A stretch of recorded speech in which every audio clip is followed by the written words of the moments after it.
So it's pretty much like the rest of our brains, except it's in a strange stage of development. And it's very hard sometimes to connect with these kids because they seem to be shut off and isolated, etc. But the rate of development of the brain is akin to the early infant. I mean, this is another period of rapid development, and it's a critical window to intervene, and we need to intervene early, and we need to intervene correctly, and then it's like a young tree. If you intervene early enough, the thing has a chance of growing up straight. If you squash it or bend it over, then it grows this way for the rest of its life, and it's almost impossible once it's grown to straighten it out again. So this is a typical situation with teens. Okay, get out of my life, but first could you drive me and Cheryl to the mall? This actually says a lot about the individuation and the struggle for dependence, between dependence and independence, which is a natural, normal feature of adolescence. Here's another one. This is what good parents are like. Oh, you definitely look like a cheap slut in that. Have fun. See you whenever. You're going out with Johnny? Ooh, I saw his name in the prison log. He's famous. What these kids are going through is they're really struggling with the issue between autonomy and dependence. And they're constructing and deconstructing and reconstructing identities. This is a time of identity formation. So they're going to try out all kinds of different things. And you see them literally doing that. In the course of a school year, they'll try 2 or 3 different identities. They have an incredibly finely honed sense of justice and fairness and injustice. They hate hypocrisy. And if you read Catcher in the Rye or any books like that really resonate with teens, you find that this is one of the major themes because our world is so hypocritical. And they haven't learned that yet. They haven't given up. And so they're still idealistic and they still believe in justice and fairness and things like saving the earth and their innocence until we beat it out of them. They're asking what are their possibilities in society, and they're really struggling with intimacy.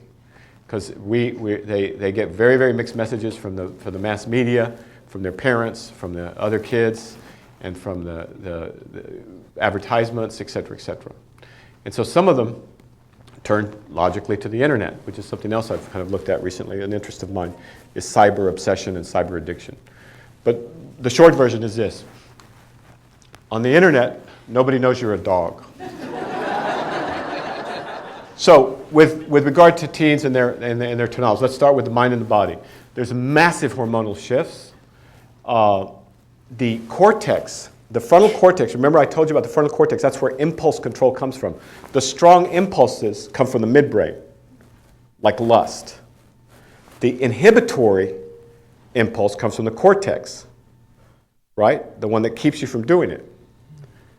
The one that Bill Clinton seems to not quite have, or maybe he has by now, but anyway. So it's the part that, it's not the part that controls emotions, reasoning, conceptual thinking. Okay, those are the parts that are not fully developed yet, but they are developing. The frontal cortex, and I'm going to show you in a minute in some, I think they're positron emission tomography pictures. So teenagers are more impulsive, more risk-taking, less likely to consider the consequences, and less likely to think twice because their frontal cortex aren't fully developed. I mean, literally, their brains aren't fully developed. That's part of the issue. And here you can see it. This is the frontal cortex. Development is in dark purple. So you can see at age 5, there's not very much, and we don't expect 5-year-olds to inhibit their impulses to like eat ice cream or whatever the same way we would a 25-year-old or a 35-year-old or a 45-year-old. So as they get older, the brain finishes maturing and then the frontal cortex fully develops and all the instinctual impulse, the judgment improves, as does many other things. But before that time, it seems like things look a bit like this, but this has real consequences, as the parents of this kid found out. Come on, Mom, it's funny. Okay, now here's a very serious point, that attention is a requirement like food or sleep. And if you think about it, that's why we can use solitary confinement as a punishment. If you deprive someone from attention, it's actually painful. So children who are deprived of attention will do anything to get it. They'll paint themselves, they'll pierce themselves, they'll dress in, they need the attention. If you're starving, you'll eat anything. So the levels of nutrition and the kinds of things they'll do to get attention can be quite negative. And it doesn't matter whether it's positive or negative, they still need the attention. So the question for us, because we have this huge epidemic of attention deficit disorder, is whether or not the child actually has an attention deficit or is suffering instead from a deficit of attention. So I'm going to close with this thing. I read this book by Luis Miguel. I thought it was charming. All right, well, in that, he talks about hexing. And I thought, this is perfect. This is a great concept because it happens all the time. And in his story, a little girl is singing in the shower or something like that, and her mother, I don't know, her mother's hungover. I don't know what's the matter with her mother, but she's got a headache or something. So she says, "Shut up, you sound ugly." And the little girl hears that, and she thinks she has an ugly voice. So she stops singing. And in my own life, I remember I was in a writing class when I was young, and some teacher said, well, you're just not a very good writer or something like that. Just an offhand comment, not paying attention or whatever. So I said, oh, okay, well, I guess I'm not. And it wasn't until I was like 45 or something like that. Someone asked me, they said, well, are you going to write a paper on this or something? I said, oh, no, I don't write. They said, why don't you write? I said, well, I can't write. And then I realized that teacher had hexed me and convinced me that I could not, that was really a messed up thing to do to a kid. And we do it all the time.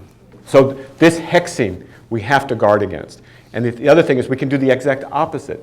I studied with a cardiologist. Actually, he ended up winning the Nobel Prize for something else, for peace. But he used to, he listened to the heart of a patient, and if there was nothing particularly wrong with the heart, he'd say, wow, you have a nice, strong heartbeat. Which he did, of course. All of us have nice, strong heartbeats, right? But the patient would walk out of that room, that examination, going, oh man, I got a nice, strong heartbeat. And they lived their life feeling, I've got a nice, strong heartbeat. And he probably prolonged their life by that. Now, I don't know the word for that. And I struggle with that because it's the opposite of a hex. And enchantment sounds a little too, I don't know, weird. But I've got to find a word for that, the opposite of a hex, where you positively imprint a positive on a person or a child that endures. These hexes, by the way, can be very, very powerful. And as a matter of fact, in Walter Buchanan, I should stop, showed how in voodoo, they're used to literally kill people. And you can induce cardiac arrhythmias in people that are susceptible. So no hexing. And then remember, always remember this.